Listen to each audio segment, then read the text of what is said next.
The evening I came home early from work, I carried flowers in one hand and my wife's favorite chocolate in the other. Our anniversary was only 2 days away, and I wanted to surprise her after months of endless overtime. The house was strangely silent. No television, no music, no footsteps. I smiled, believing she might be asleep after a long day. As I slowly walked upstairs, my heart felt unusually light. I reached our bedroom door, took a deep breath, turned the handle with excitement, and in a single terrifying second, my entire world collapsed before my eyes. The flowers slipped from my trembling hands as I stared at the impossible scene. My wife, Emily, was lying in our bed beside my best friend, Jason. They weren't expecting anyone home for hours. Neither of them noticed me immediately, giving me just enough time to feel every painful emotion imaginable. My heartbeat thundered inside my chest while my mind refused to accept reality. Jason had been my closest friend for nearly 15 years. Emily had been my wife for 7. The two people I trusted most had destroyed everything without saying a single word. When Emily finally noticed me standing at the doorway, the color drained from her face. Jason jumped out of bed, desperately trying to explain, but I couldn't hear anything beyond the roaring inside my ears. Every memory we had built together suddenly felt fake.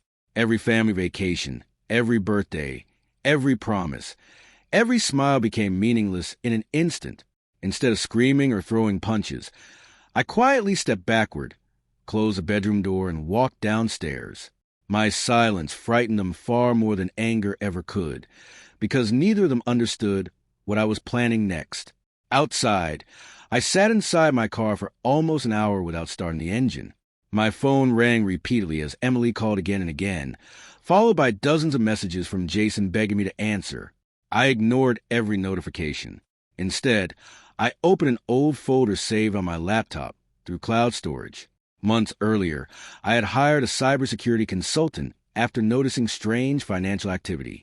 What started as concern over missing money had quietly uncovered suspicious emails, deleted conversations, hotel reservations, and hidden bank transfers. I never confronted anyone because I wanted undeniable proof before making a life-changing decision. The evidence waiting inside that folder shocked even me. Their affair hadn't started recently. It had continued for almost 18 months. Worse still, they had secretly transferred money from our joint savings into accounts I never knew existed.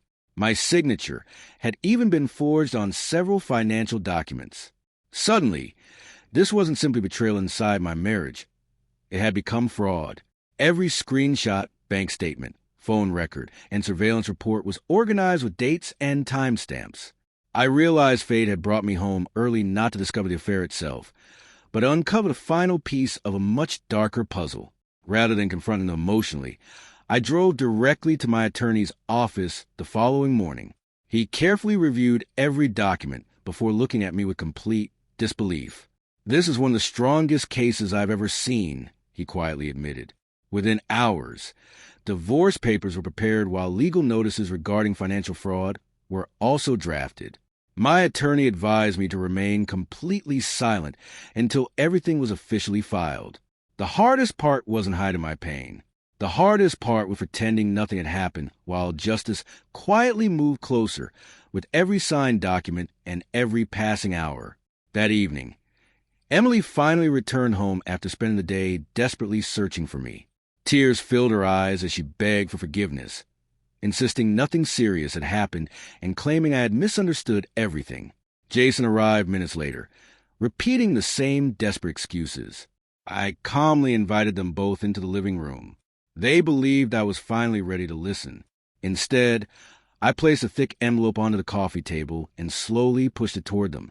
Neither of them realized those papers weren't apologies or second chances. They were the beginning of consequences that would change every one of our lives forever. Emily's shaking hands opened the envelope, expecting perhaps counseling papers or separation terms.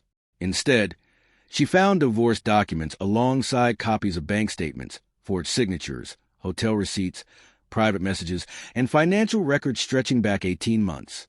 Jason's confident expression disappeared the instant he recognized the evidence. Neither of them could deny what was sitting in front of them.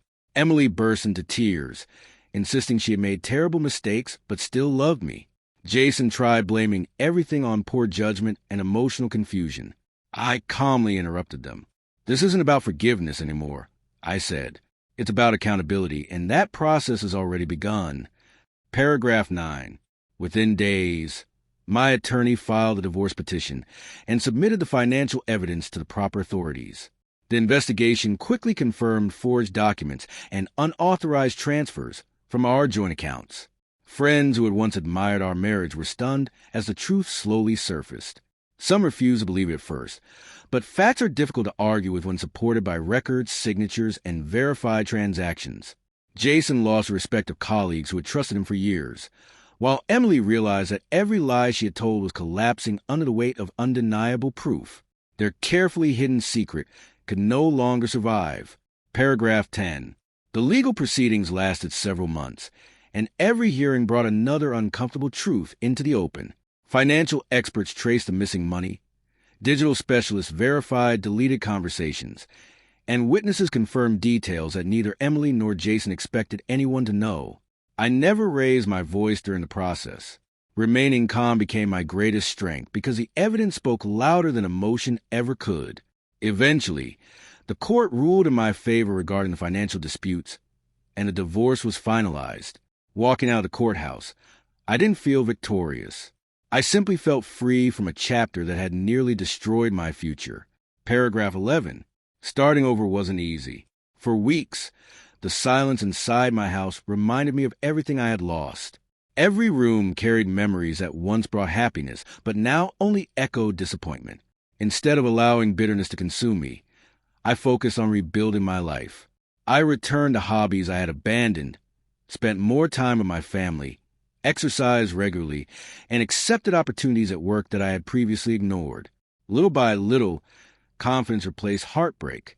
I finally understood that betrayal can steal your past, but it only controls your future if you allow it to define who you become. Paragraph 12. Almost a year later, I unexpectedly crossed paths with Emily at a quiet coffee shop. She looked exhausted, older than I remembered, and carried an expression filled with regret.